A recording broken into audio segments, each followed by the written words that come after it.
What's going on, everybody? Happy Friday to you, and welcome to the Undefeated post-weigh-in show, the best damn MMA betting show of your week. We are talking UFC Vegas 71. We're taking one final look at these fighters as they step on the scales, making sure we get all the information we possibly can before trying to make a very intelligent bet and put some money in your pocket. This is Pub Sports Radio. Make sure you smash that like button, subscribe if you haven't already. Give me a follow over on social media as well. Let me know your favorite bet for tomorrow down in the comment section below. Let's get into it.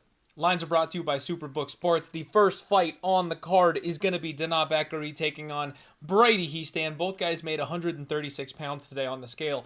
Dumont cheekbones on full display today, baby. You could tell it was definitely something that sucks him down to get to this weight class, but he was very emotionless on the scale today, gave a big solid flex, nothing to be concerned with. Blaydes Heestand looked absolutely shredded up there today. He did need the box of shame. His face was a little bit lobstery up there, a little bit red. He gave a solid flex after. I thought maybe it looked like he might have had a bit of a rough cut, but he moved well enough. I don't think it's anything we should be concerned with.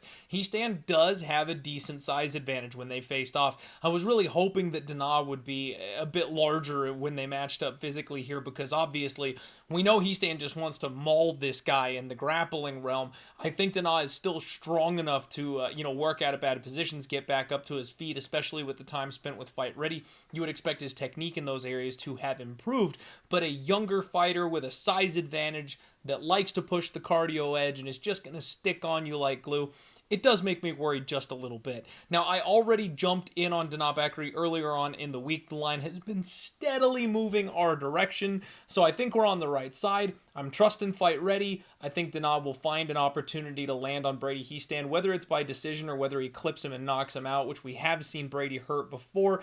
Young kid, makes mistakes. His control on top isn't the best, so I think Dumont can work his way to the feet and score the bigger shots and get us the win here. Priscilla Cachoeira taking on Karina Silva. This is our first big spot of the day, folks. Priscilla Cachoeira missed weight by 4 pounds. We're still waiting on confirmation what that punishment is going to be, whether it's 30%, 40% of the purse, or if the fight is even canceled. They did go ahead and let them face off, so I would assume the fight is probably going to go ahead and continue at this point. Karina Silva made 126 pounds getting on the scale today. Priscilla, full-on angry toddler, stomped her way to the scale this morning. Defiant on there, pouty. You could tell she was really upset after having missed weight. Obviously not happy. Something had to have gone wrong, whether it be like the doctor telling her she can't cut any more weight or something like that. It had to be a bad situation. Karina Silva, holy hair. I thought Angie went crazy with her hair sometimes. This girl has a 4X size fro on top of her head. It's pretty impressive. No issues. Looked strong. We're all set here.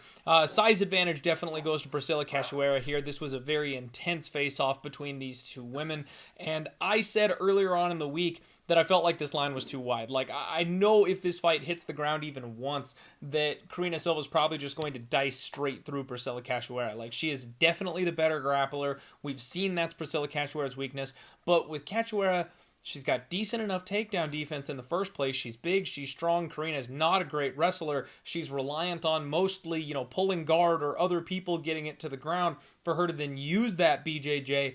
I think Priscilla stands a half-decent shot at winning this fight if she just keeps it up on the feet. So as long as she doesn't fall into the guard of Silva, I think you've got a very live dog on your underdog on your hands here. I'm not ballsy enough to bet this one. I don't feel convicted enough to bet this one. I think Karina by Silva is still probably the most likely outcome, just because we've seen what happens in women's MMA. They just find their way to the ground sometimes. It just randomly happens, and then an armbar from guard, that's it, it's over. So I'm not touching this one. I'm going to pick Karina Silva to win this fight. I'm not laying minus 180 on her here in this spot, though. And I wouldn't be opposed to the over 1.5. I mentioned that on the total takedown yesterday.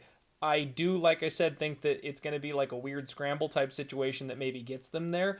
Rather than looking violence, maybe you take the buy low opportunity on this thing to go a little bit longer because it's more on the feet than on the ground. Next up, William Gomey taking on Francis the Fire Marshal.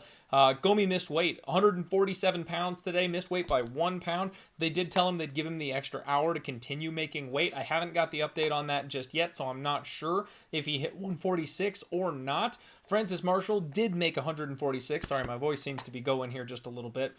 Dude is well built. Looked great on the scales today, except his mouth was kind of hanging open. It was doing that thing where he had kind of that soulless look in his eyes where he's looking way off in the distance. He can kind of, see Jesus while he's up there on the scales today. A little uncomfortable for me. He's a minus 200 favorite in this spot, and even though I do think he should be the favorite, he obviously was struggling. Now, I know Gomey's the one who missed the weight. We'll see what the results of that are, but he didn't look uncomfortable up there. Like, he didn't look like he was struggling. He just looked like maybe he miscalculated. So I almost think that Gomey's going to be the fresher of the two here, and I'm again kind of feeling like maybe this is too wide of a line to trust somebody who's so new at the UFC level. Gomey's going to make this guy work. He's going to play from the outside. He's going to make him chase. This could drain someone like Francis Marshall, and if Marshall can't get the takedowns going, or God forbid, even if he can and Gomey's able to keep getting up, this fight could play out very, very closely. I would be very careful on this one, especially because Francis Marshall is going to be like a parlay type of guy for a lot of people. Just, I would caution you on this one. Next up, Junior Tawfa taking on Muhammad Usman. We've got Tawfa making 252, Usman 239 and a half. Tawfa was rocking the hoodie up there. He looked like your uncle that's too fat at the family cookout and wears his shirt in the pool. That's kind of what it reminded me of, but he's got an awesome mustache. I will definitely give him that. Muhammad Usman, bro, is massive. He gave just a huge flex on the scale today, and he stormed his way up to the face-off, man. Intense. Got right up in Tawfa's face. Tawfa's definitely got the larger frame of the two, but Usman is well filled out when it comes to the muscle. I have it on good word that Usman is the clear side here in this spot. Some extremely sharp action that I respect greatly is heavily invested on the Usman side. Everybody and their mother is picking Junior Tawfa, though. Tawfa right now is a minus 120 with plus 100 even money on Muhammad Usman. I hate this fight. I hate it so much. I think if Usman decides to grapple, he's going to look like he's minus 500. Whether or not he decides to grapple or gets hit before he gets the chance to, we'll have to wait and find out. This is a complete stay away fight for me. I'm going to pick Usman, tailing smarter people than me, and say that'd be the side I'd look at if you really forced me to make a bet on this one. But I'm not touching it. I'm not going anywhere near this fight. Norma Dumont taking on Carol Hosa. We've got Dumont coming in at 145, Hosa 144 and a half. Dumont looks strong and healthy up at 145. Let me tell you, we've seen the struggles she has trying to get down to 135. Girl looked amazing on the scales today, up the extra 10 pounds.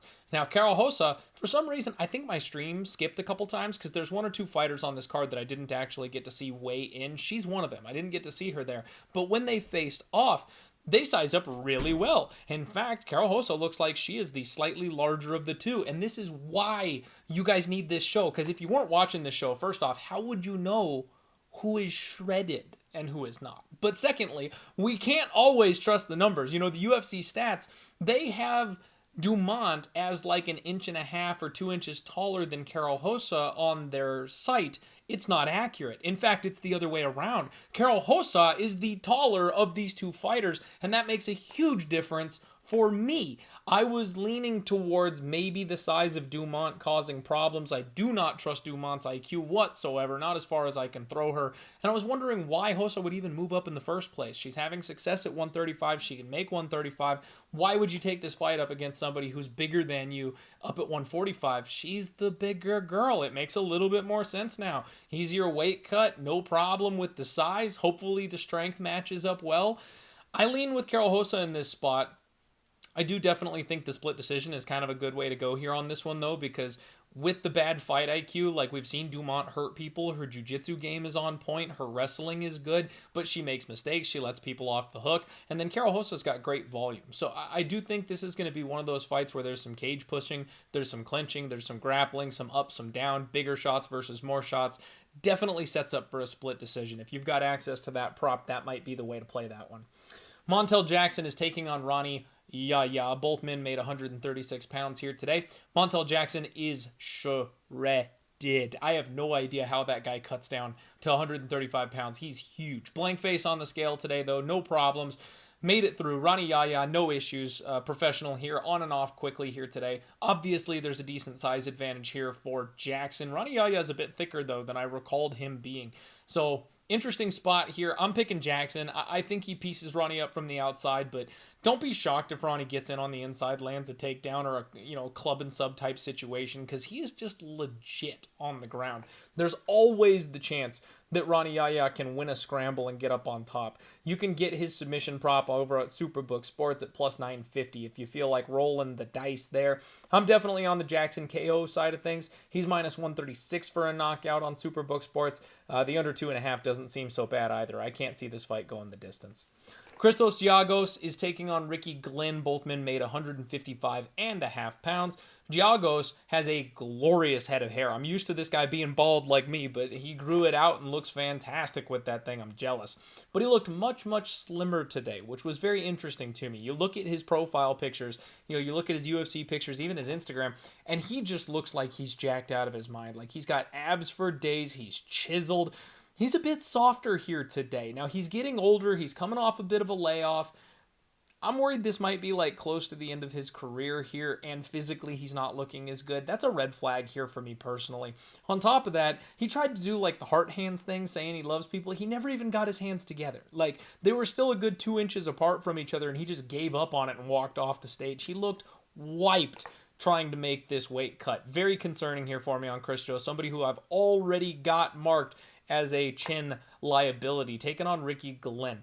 Now, this one's interesting because I see a lot of love for Ricky Glenn out there in the market, and the line seems to be moving the other way. Like, instead of Ricky Glenn moving up to minus 180, minus 200, he's now down to minus 160 on Superbook Sports. So a little bit interesting there that's been what's taken place here.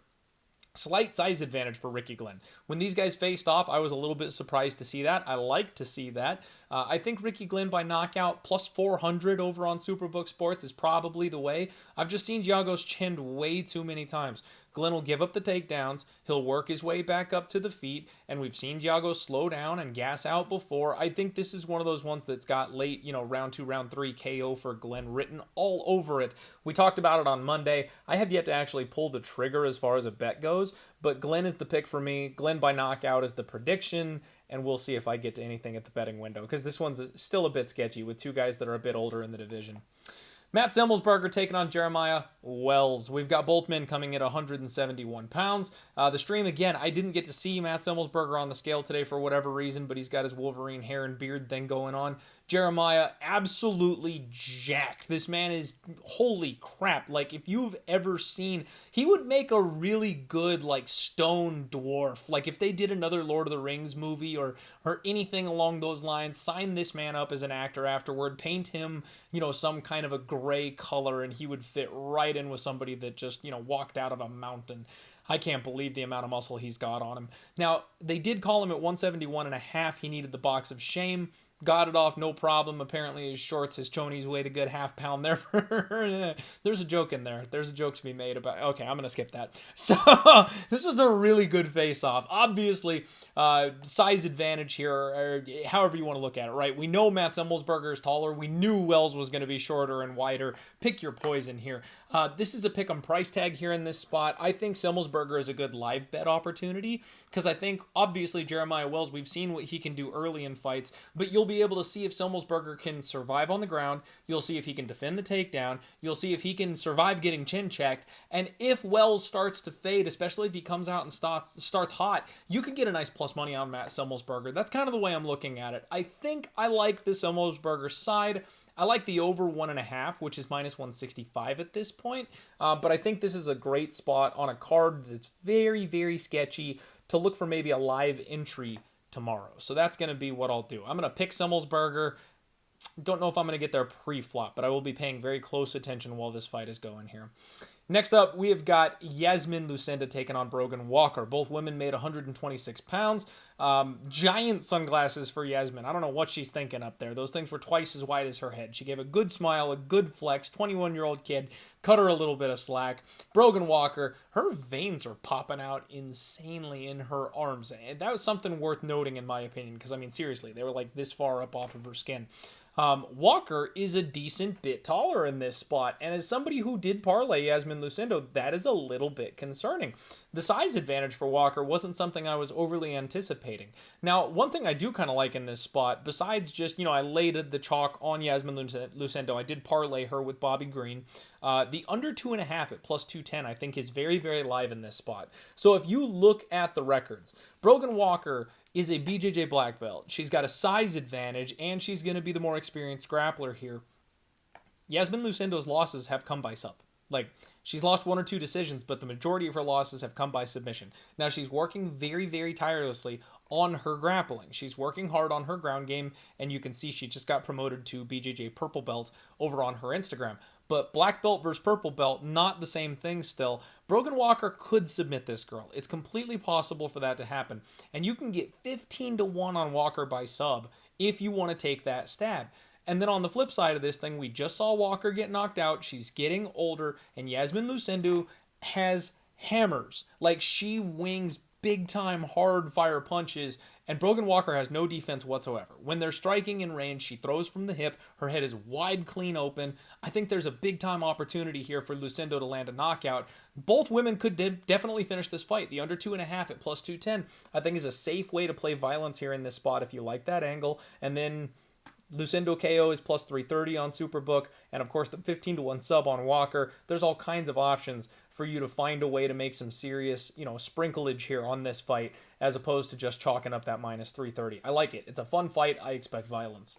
Next up, Jared Gordon taking on Bobby Green. I already told you guys I parlayed up Bobby Green. Gordon is 155.5. Classic Gordon on the scales, no problem. 156 for Bobby Green. He's another half-pound victim. They did make him use the box of shame, no problem once he got in there. He was smiling the whole way, feeling good. Again, I don't know if the scales were just off or if they had a miscalculation or what, but not a problem here. Bobby intense as ever. Like, Jared Gordon tried to shake his hand and Bobby, smacked it away from him. I love chip on his shoulder Bobby Green. He's the best Bobby Green, and he's taking a little bit of money. I just think he's got Jared Gordon beat everywhere. I'm not sure how Gordon wins this fight. He's not going to technically outbox Bobby Green. He could try to outgrapple him, but we've seen better men do that, and it doesn't work on Bobby Green. He's got the ability to scramble, get back up to his feet, make his opponent work. So I just think he's going to out-volume Gordon. I think he's going to hit harder than Gordon. It wouldn't surprise me if he accumulates damage and knocks Gordon out deep in this fight, quite frankly. Death taxes in Bobby Green by decision, but don't be afraid to sprinkle that round 3 KO. Next up, co-main event, Bruno Silva, Brad Tavares. Silva 186, Tavares 185. Silva looked great. Super intense confidence in his eyes here today. Now, I guess there was some word going around about him having some kind of an illness in his last fight, which I found interesting because he looked like a shell of himself against GM3. It makes total sense if he was dealing with some kind of sickness or something like that going into that fight, because nowhere has he ever looked that bad before. So I think we're getting a bounce back Bruno Silva here in this spot. Brad Tavares, no problem, threw the one-arm flex up. He looked good. This is one of those guys that's always bricked up. He looks fantastic. He's just in great shape every single time we see him. Bruno's slightly taller. I actually thought Brad was going to be the bigger man here in this spot, so delighted to see that Bruno Silva is the bigger of these two fighters. Very respectful face-off. I got the dog here. I got Bruno Silva earlier in the week. I think I got plus 145. He dipped down to about plus 130 at one point. Now there's been a little buyback. He's sitting at plus 140 on Superbook Sports. I like Bruno Silva, and I think he's more than capable, obviously, of finishing Brad Tavares. He hits like a truck. He can knock just about anybody out. But where I think you actually could get a little bit sneaky is I think this thing could go the full 15. We see Brad Tavares always makes it to a 15-minute decision. He's getting older. Eventually that chin is going to crack. Is it this fight? Is it the next one? We're not sure. But he could drag Bruno to the judges' scorecards. And remember my theory on these lines that are off market on Superbook Sports. Superbook Sports is sharp. They don't give you free money if they can help it. You're getting Bruno Silva by decision at plus 700 or better at basically every other book.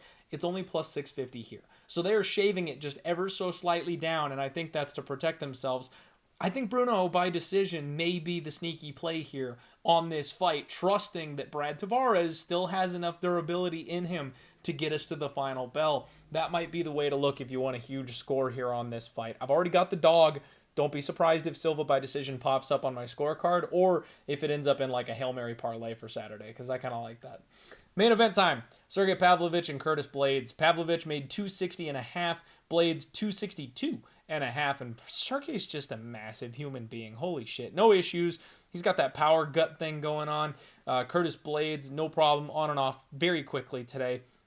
These guys kind of kept their distance from one another. Sergey Pavlovich is still slightly larger in this spot. I was actually hoping to be pleasantly surprised with Blaydes being bigger, and I'm a little disappointed. I got a bad number here, so I decided to go ahead and lay it with Curtis Blaydes, and like literally right after I decided to do that, they moved the line back the other direction. So I laid minus 175, and he is minus 160 right now, so I hate getting the worst of the number, but I think Blaydes is the side. You know, Sergey Pavlovich, if he doesn't land that one-shot power early in round one, we haven't seen him off his back since the Overeem fight. That didn't go well for him. We don't know if he can even fight outside of round one. So I'm banking on the guy who I perceive to have the better durability. He's got the better gas tank. We know this. The better overall well-rounded MMA game, we know this. There's too many boxes checked with Curtis Blaydes for me. And if Francis Ngannou didn't exist, Curtis Blaydes would be your heavyweight champion. On top of that, this isn't like a short notice, quick turnaround or anything like that where it's sketchy and one guy has the edge because they're coming in fresh or anything. We're going to get good Curtis Blaydes coming in here,